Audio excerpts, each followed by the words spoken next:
And subsequently, having had a lot of success in those easier, more regular and predictable drainages, I have also spent time trying to chase really ephemeral, borderline flash flood conditions based on monsoon thunderstorms in the region, but I don't recommend starting there.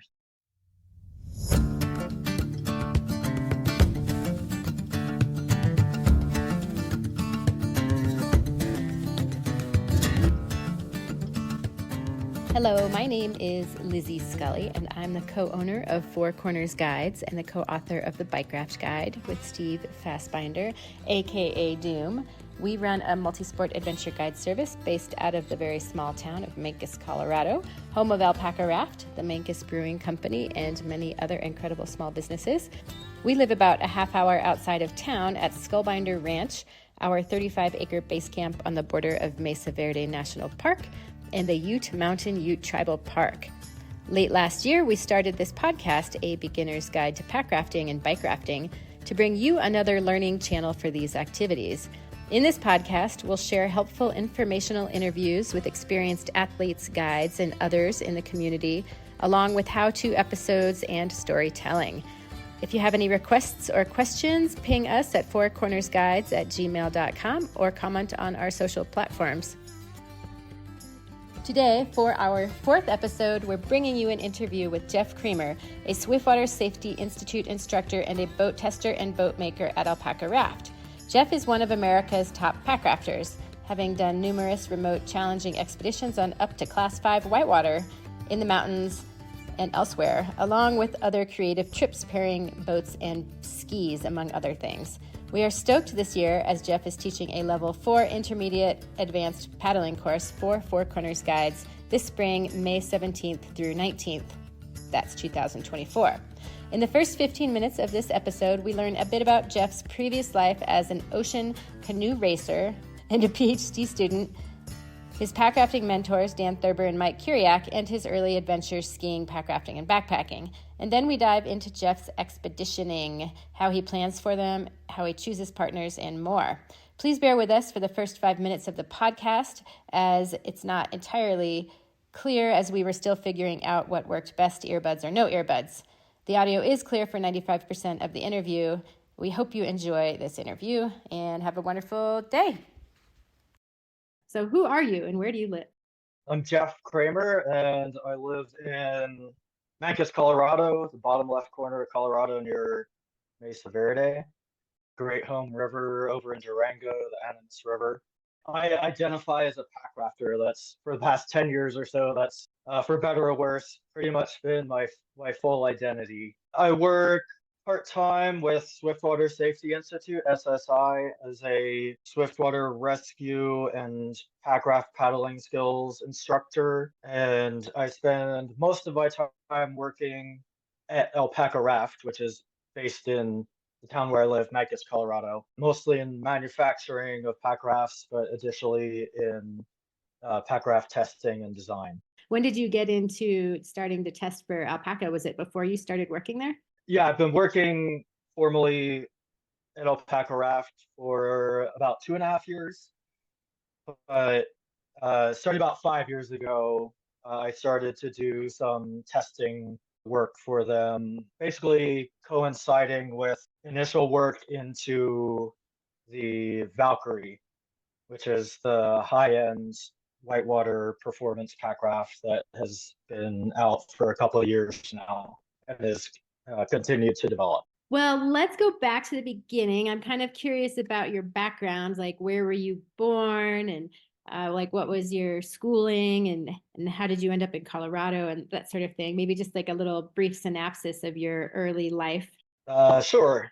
So born and raised in Pennsylvania and went to school there. So did my undergrad in Pennsylvania in geology and then went on to get my PhD in geochemistry based in Southern California. All of my training is as a scientist and as a geologist. And it was while I was based in Southern California for about 7 years.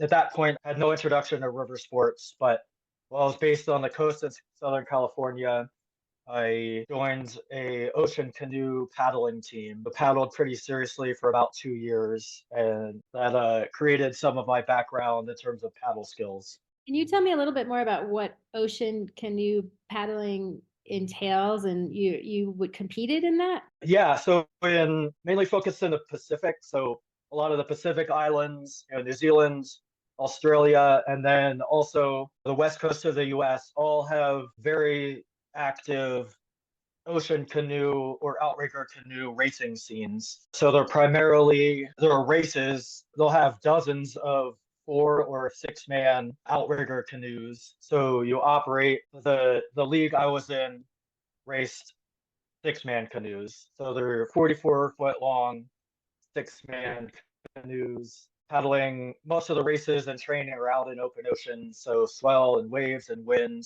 You're moving along at 9 to 12 knots depending on conditions. Cool. Okay. Sweet. So you did this, like, how did you get into that? Like, where did you even, like, I've never even heard of that sport.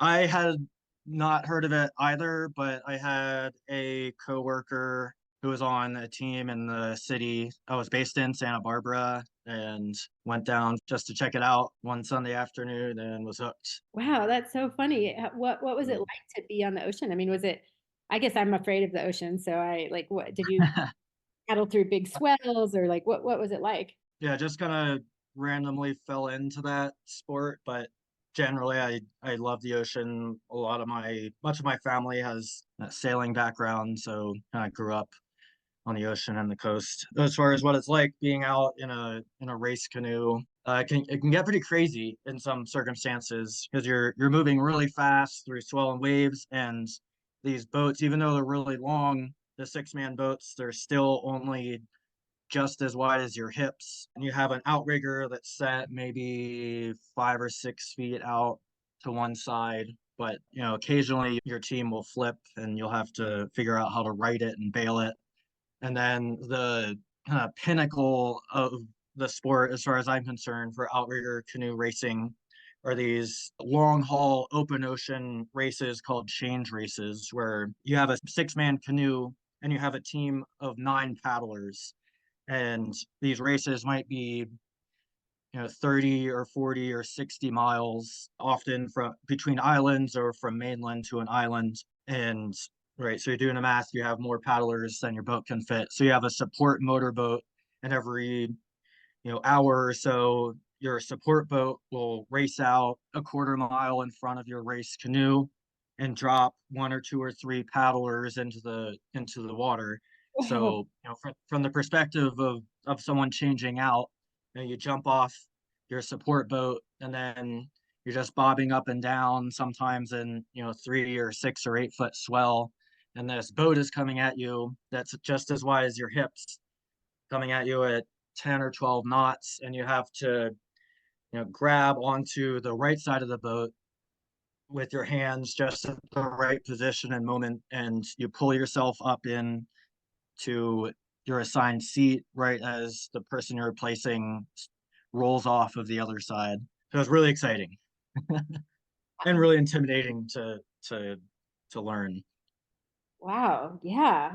That's really interesting. So what was the transition then to pack rafting? Because they seem, I mean, I guess there's some similarities, but they're pretty different sports. Yeah, there are very few similarities. Yeah, really, in river travel, navigating whitewater, you end up using a really large diversity of paddle strokes.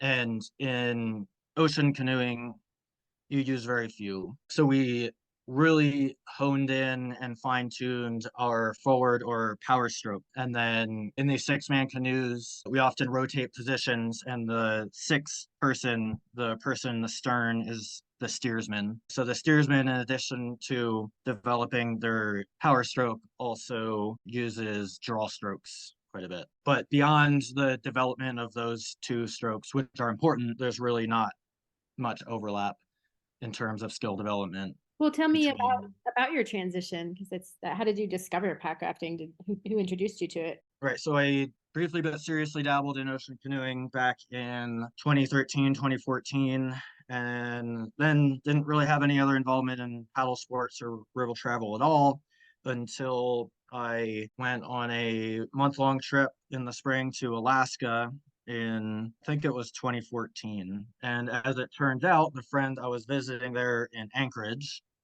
was friends or colleagues with Luke Mell, who even at that time was very significant in the pack rafting community. And I knew nothing at all. I hadn't even heard of Packraft, had no idea those craft existed. But when I was up there, I kind of overstayed my welcome, I'd say, with my friends, and he tried to pawn me off of some of his other friends. And his friend Luke, he knew had a loaner pack raft, so he just kind of sent me out on his own with this loaner pack raft to try to figure things out. He sent you out on your own? Yeah, on a low water class 1 creek. Nice. Okay. And how was that experience for you? In some ways, it wasn't that great. It was way too early in the season. It was on the upper stretches of Eagle Creek north of Anchorage, and there were still dozens of snow bridges. Water was barely high enough to navigate. So that experience itself was actually very poor. But having just discovered the pack raft as a tool at that point, the main value to me was just starting to think about how that could change my experiences as a backcountry traveler. So even though I had an awful time on Eagle Creek, I immediately went to AMH and Anchorage and bought a pack raft. So you were already into like backpacking and what other sorts of things were you already into that the pack raft added to? At that stage, kind of right when I discovered the pack raft, I was pretty seriously in the climbing and mountaineering, backcountry skiing to a degree, hiking and backpacking.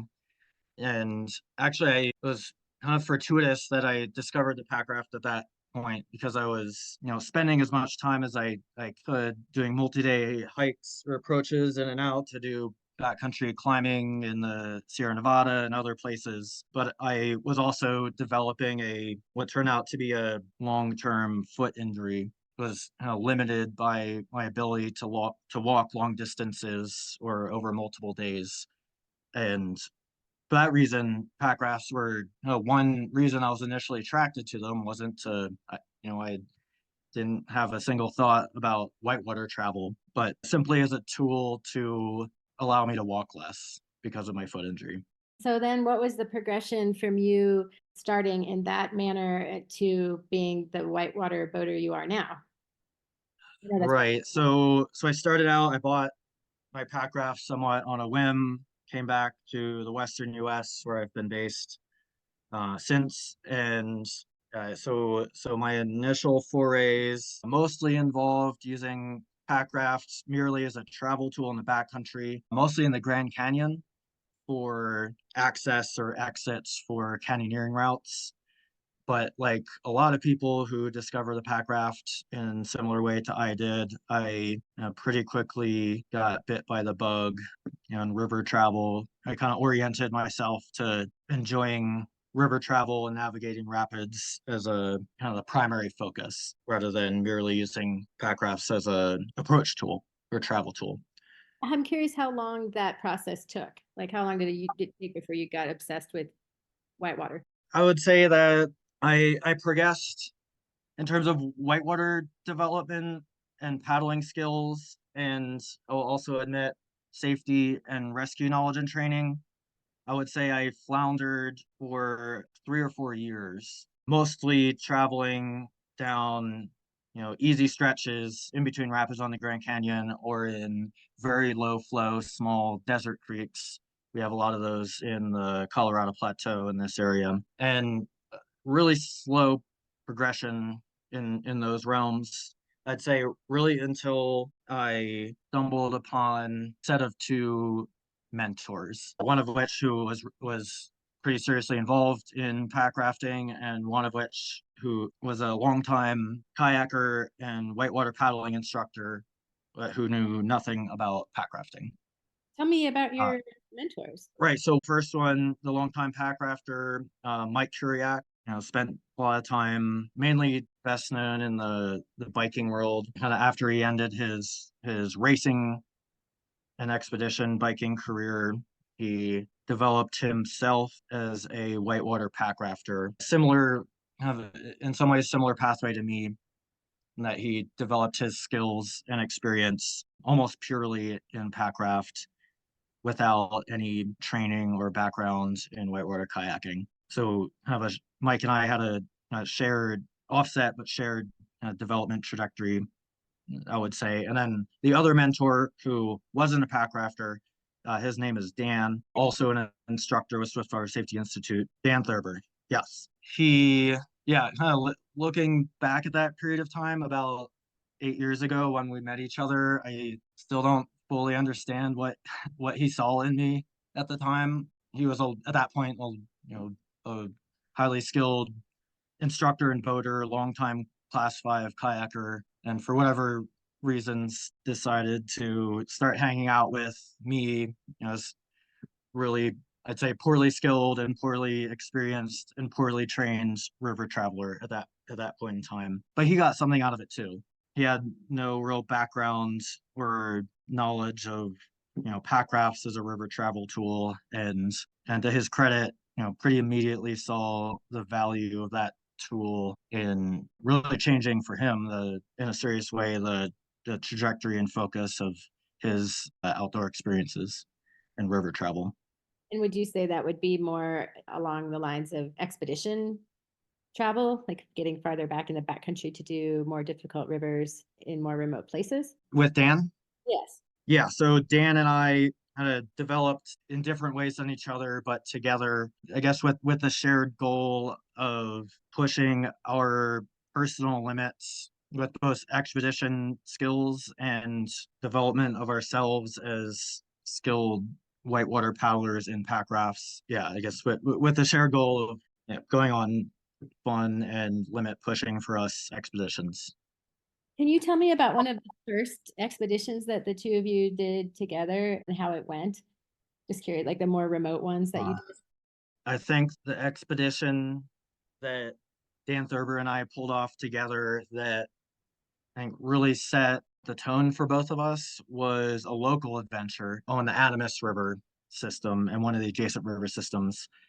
So we together launched down the Animas River in its headwaters from Silverton, and then paddled down partway down that river, and then did an overland traverse through the Alpine, 2-day Alpine hiking traverse to access this beautiful, high quality wilderness creek that's just next door called Vallecito Creek.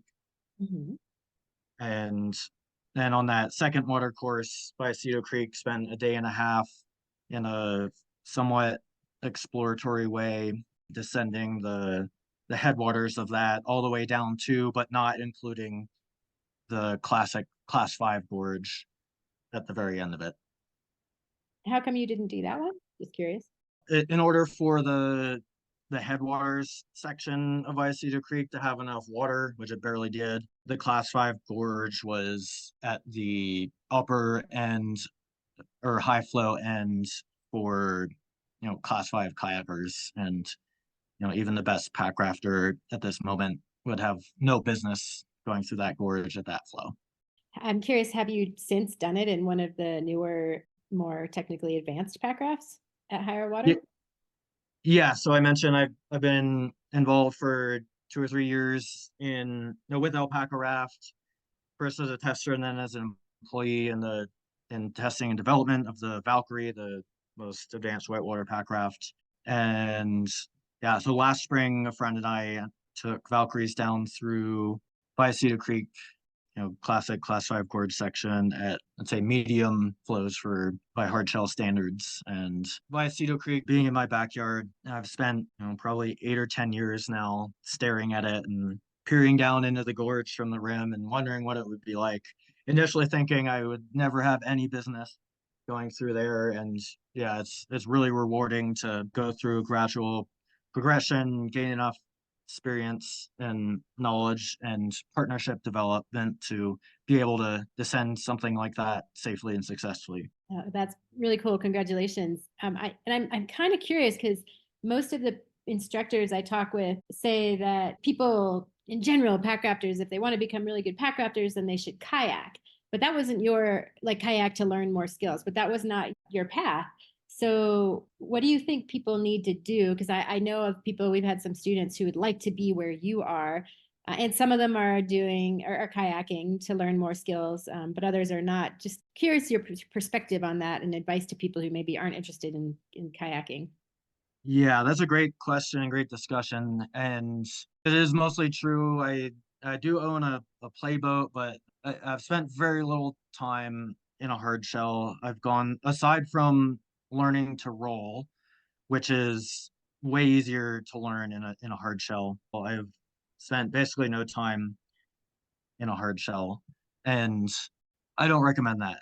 So I think I would mirror all of those, the comments and perspective of all of those other instructors, that there are some skills, not just rolling, but kind of balance and edge control is absolutely much easier to learn in a hard shell. So from a skill development perspective, I would say at least at some stages in my development, I've surely handicapped myself to some degree by not switching between craft, by not using hard shells as much as I should have. And I advocate for everyone, for all students, in every stage of development, and also advocate for myself to spend more time in a hard shell and switch back and forth.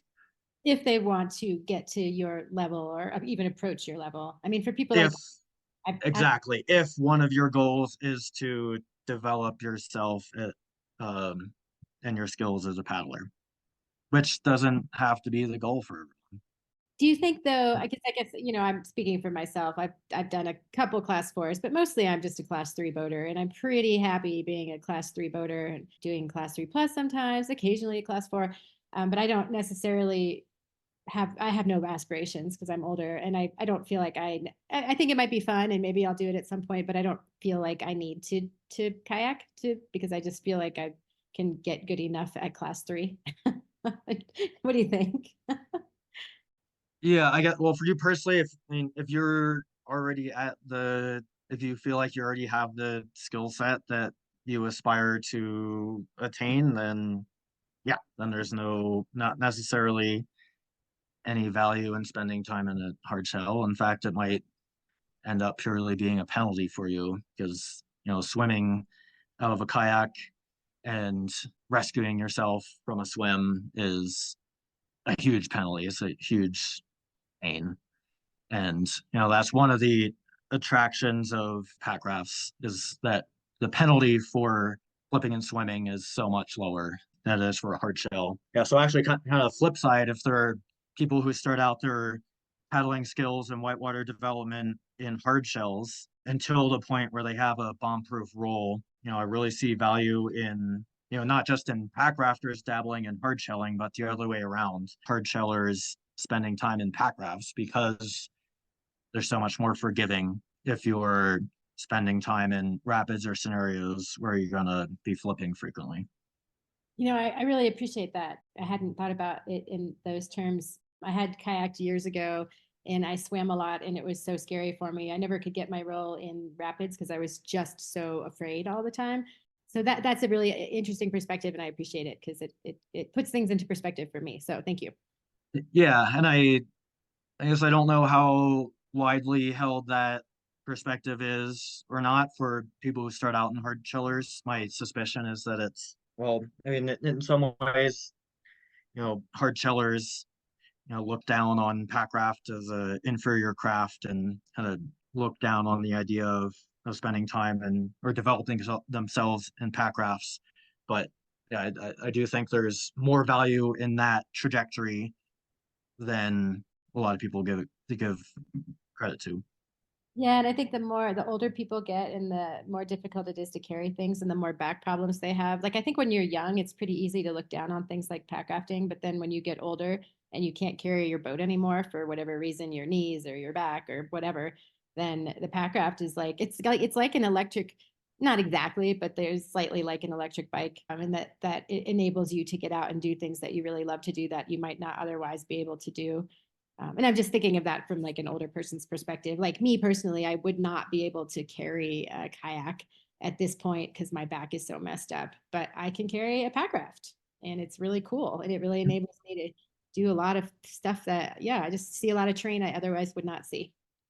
Yeah, that's a really good point to bring up. And yeah, so there are a lot of different reasons or pathways for people to enter the sport of pack rafting. And I'd say at this point, at least for expedition partners that I've had over the years, the most common pathway for entering the sport of pack rafting is older, very experienced hard shellers who, yeah, are just uncomfortable in the boat or don't want to carry a hard shell around anymore and turn to pack rafting for those very reasons you just quoted.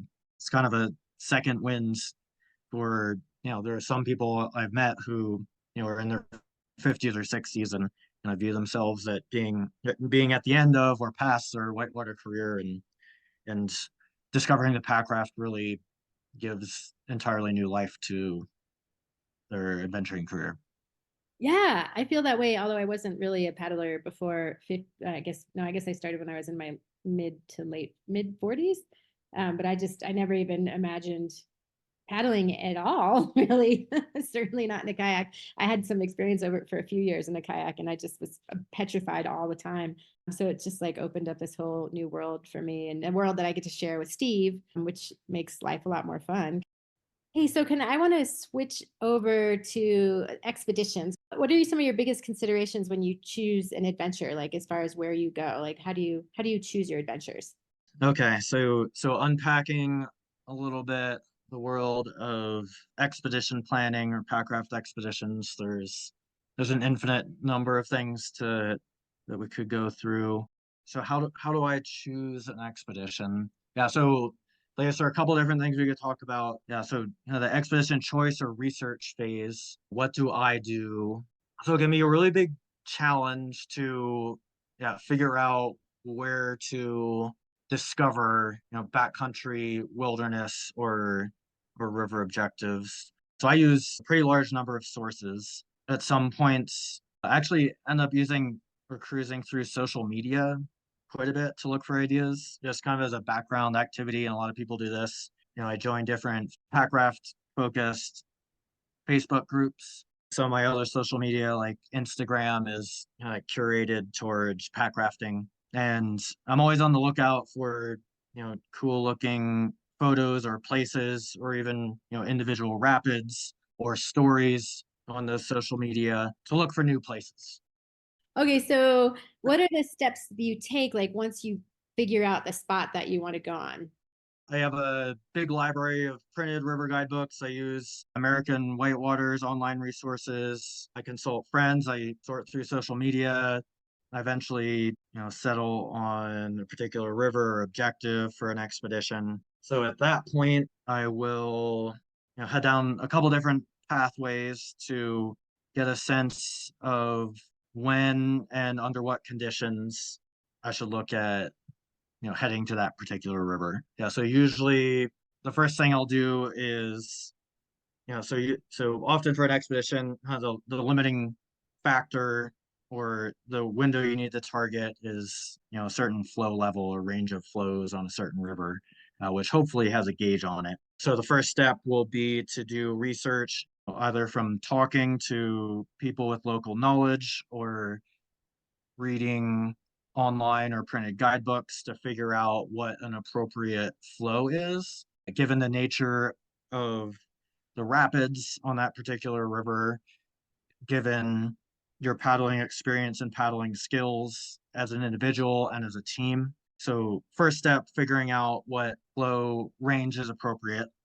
And then secondly, digging into the data to figure out what time of year and or under what kinds of weather conditions those flows are likely to appear. So that probably means digging through hydrograph records, at least for the Western US, almost all states, partially with the exception of California.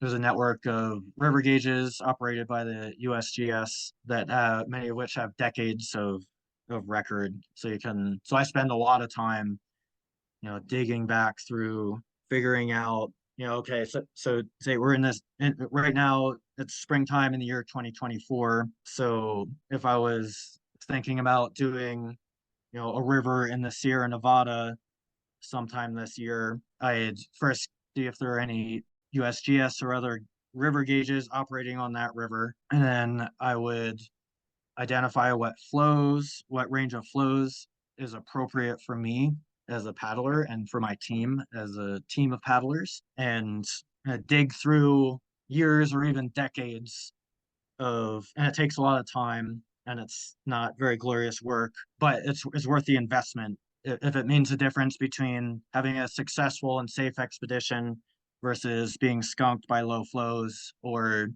having a serious rescue situation. From my perspective, it's worth spending hours or tens of hours doing research in advance of an expedition. And you think that, does it actually, it just seems that flows are so ephemeral often. You feel like you can pinpoint it pretty well to when you should go. I mean, in some cases, it's a difficult science and art chasing flows. So when I first started doing, like headwaters and wilderness rivers where there weren't even necessarily gauges or where flows were very ephemeral, one of the things I did initially was to look for drainages, look for rivers that were relatively predictable. There's some mountain drainages that where there is very regular and predictable snow melt. You can potentially, as an expedition planner, see appropriate flows coming weeks or maybe even months, say weeks in advance. So first working on or identifying objectives that are relatively easy to time. And those mostly come in the form of mountain drainages that are fed by spring runoff from snow. Those are the kinds of objectives I focused on and tried to develop my expedition planning skills on initially. And subsequently, having had a lot of success in those easier, more regular and predictable drainages, I have also spent time trying to chase really ephemeral, borderline flash flood conditions based on monsoon thunderstorms in the region, but I don't recommend starting there. Those are very difficult to time. You have to have a lot of background and familiarity with a great number of factors. And even having attempted those kinds of things, chasing flash floods essentially for many years now, I still get skunked a lot. Can you tell me a little bit about, in terms of other partners, what do you look for in a partner when you're doing these bigger, more remote trips? Yeah, that's a great question. And I end up doing successfully and comfortably trips with people who have a lot more experience and are much more skilled than me. And I also do lots of trips and even expeditions with people who have way less experience and lesser developed paddling skills than me. So I'm not necessarily looking for someone in general that is well matched to me in terms of experience and paddling skills, although that often ends up working really well. I think the most important feature that I look for in a partner is a similar mindset for risk tolerance and a mindfulness of managing hazards or potential hazards.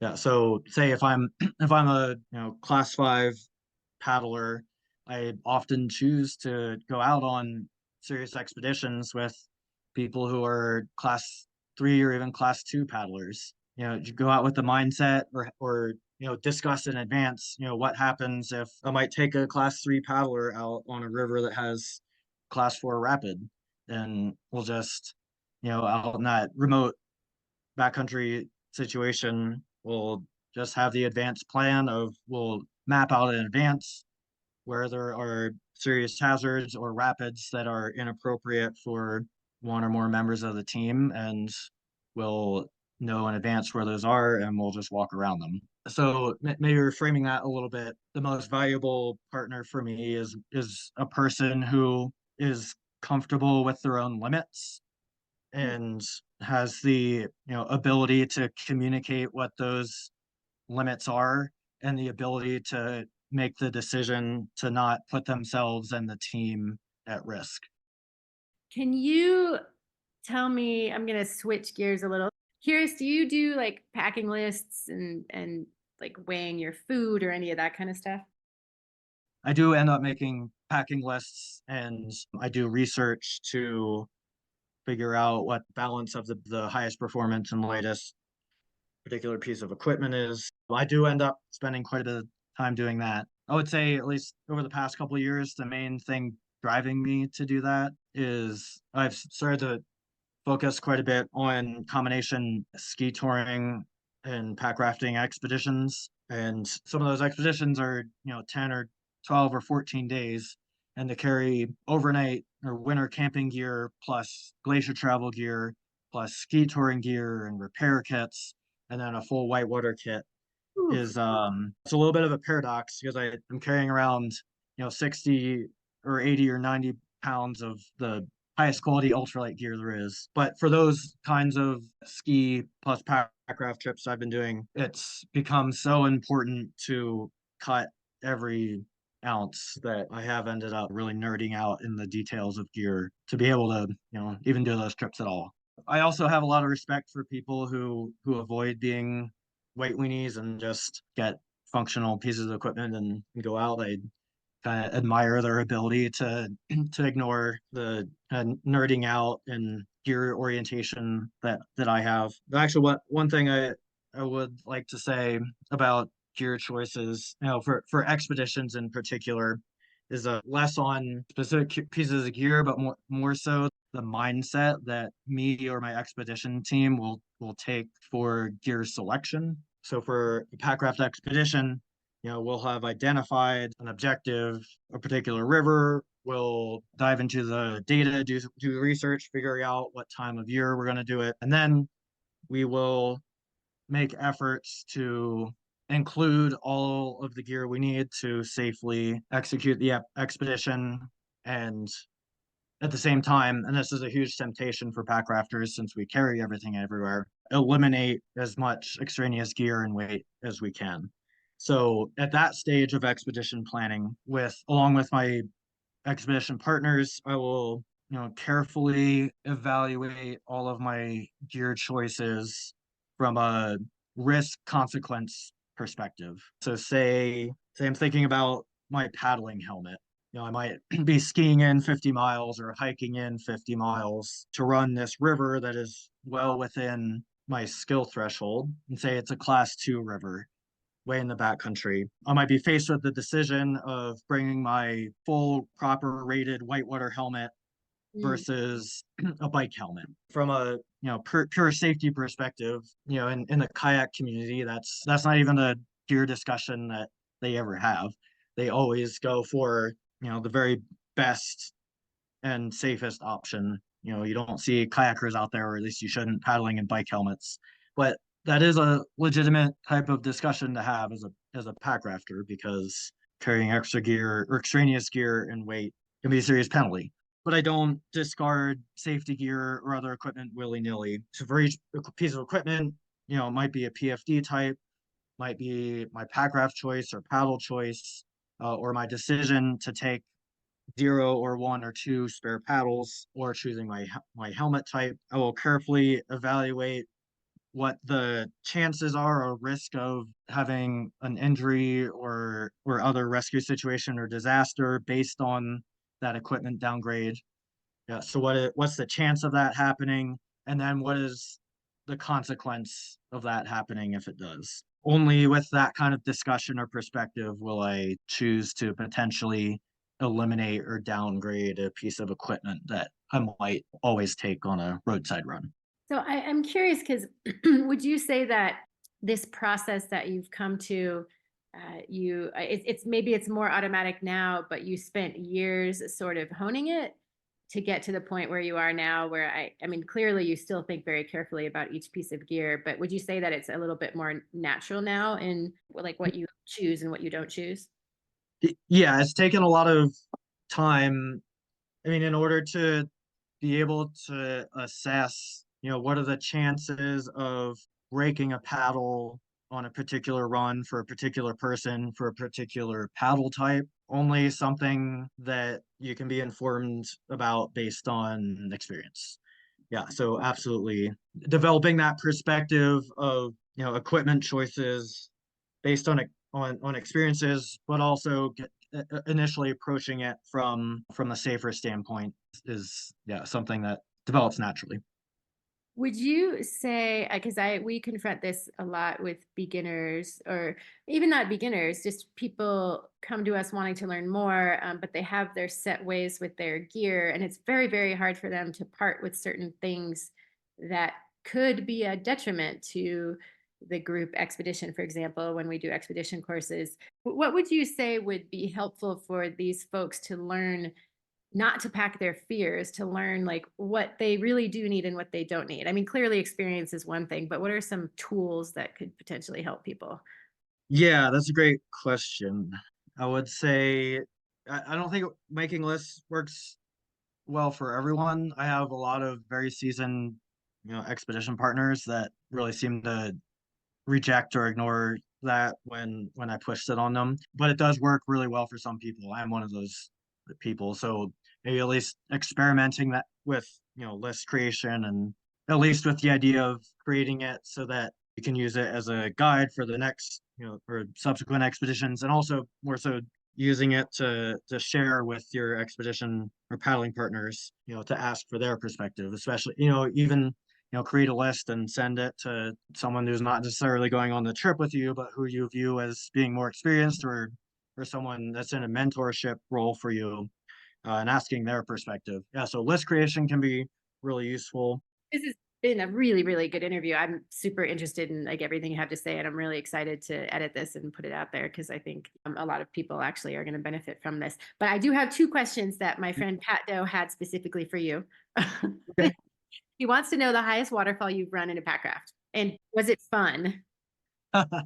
Yeah, that's a really interesting question, because running waterfalls in pack rafts can be a very different experience. I mean, I don't have much hard shell experience, but I can see, watch videos and other people run waterfalls, and there are a lot of significant differences between how hard shells and pack rafts deal with taller drops. Because pack rafts are so much larger in volume than hard shells, there's seemingly a pretty hard and abrupt upper limit on waterfall height. Because if you run a drop that's too tall, then even if you try to tuck and pencil vertically, running a waterfall, your pack raft, because it's so buoyant, might not go underwater at all. I'm thinking back to my second run down Upper Cherry Creek in the Sierra, famous, granite slide and waterfall backcountry run. And I watched my friend Dan Thurber go off this 35-foot drop, which even before watching him go off this, I had no interest in trying it. So we carefully, scouted and evaluated everything we could think of, all aspects and elements of this drop. Dan decided it was a go for him. Because it's such a tall drop, he intended to go over the drop with a vertical pencil orientation, tucking, which he did. And even despite that, his boat on the landing probably only went half underwater. So Whoa. it was an extremely harsh landing from that height. And he decided, and everyone else would have watching what happened, that that was well above his limit for the future. For me personally, I can think of some, 18 and 20-foot drops, a couple of 20-foot drops I've done. And most of those drops at 20 feet, no matter what I'm doing, with my body or boat orientation, end up being pretty harsh. So for me, 20-foot is pretty hard upper limit. They're at probably some 18 and 20-foot waterfalls that I'd look at and, absolutely walk around, because the risk of, harsh landing and shoulder or back injury is pretty high even from those heights. Okay, that's really interesting because my next question was about does your back hurt after you run a waterfall? I guess it depends on the size. Yes, sometimes. Yeah, so in terms of, paddling a bigger drop, a taller drop, and what you try to do with your boat and body orientation, for smaller drops like a 5 or 6 footer, the ideal thing to do is to execute a stroke and body motion that will result in your boat landing flat or horizontal. Hmm. And for a 5 or 6 foot drop, ends up being usually pretty low impact on your body. But if you attempt to do that off in a pack raft off of a 15-foot waterfall and end up landing flat, then you can mitigate, potential injury by landing in a forward position so that, your spine isn't in vertical alignment. But even so, like landing flat or close to flat on a 15-foot waterfall in a pack raft, your back's gonna hurt. I really pick and choose the bigger drops that I run because I value having a functional, non-injured back. Yeah. Well, cool. I appreciate that. And Pat will appreciate that answer too. Generally, I ask people if there's anything I'm not asking that you want to share with me, but we have gone over an hour and I know you're tired. So Yeah. if you're finished, then that's totally fine. This has been an awesome interview. I really appreciate it. Is there anything else you want to say or? Yeah, not that I can think of. I'm just excited that runoff is coming soon and I can switch back to paddling. It's that time of year for us. Thanks so much for joining us for the Beginner's Guide to Pack Rafting and Bike Rafting podcast. If you'd like to follow us, you can do so on Podbean or Spotify. You can also find the show notes on the fourcornersguides.com blog and on the podcast page. If you have any questions, comments, or suggestions, please email us at fourcornersguides@gmail.com. Thanks so much for listening.